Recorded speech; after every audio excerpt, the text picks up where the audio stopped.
The Supreme Court of India made a big decision on March 22, 2025. They said no to maintenance for a wife who earns good money. This case is important because it talks about equality and fairness in marriage. It changes how we think about money and support after a couple separates. Many people are talking about this judgment.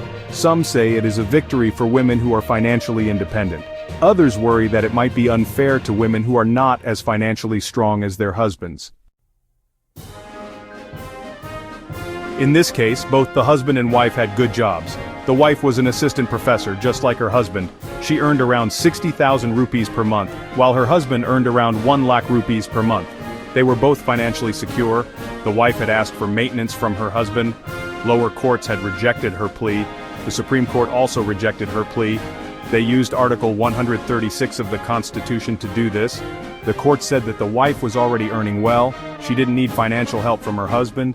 This decision was based on the idea that both husband and wife are equal partners in a marriage.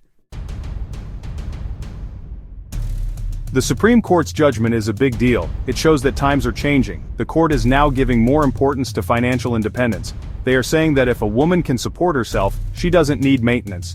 This is a positive step towards gender equality. It tells women that they don't have to depend on their husbands. It encourages them to be financially independent. However, some people are worried. They say that this judgment might be misused. What about women who leave their jobs to raise children? What if they are not able to find work after divorce?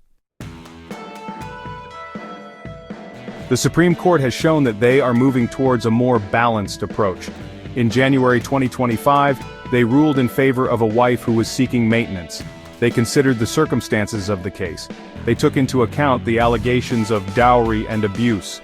This shows that the court will not blindly deny maintenance to all working women. They will look at each case individually.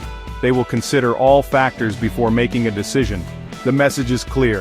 Financial independence is important, but it is not the only thing that matters. The court will continue to strive for fairness and justice in all cases.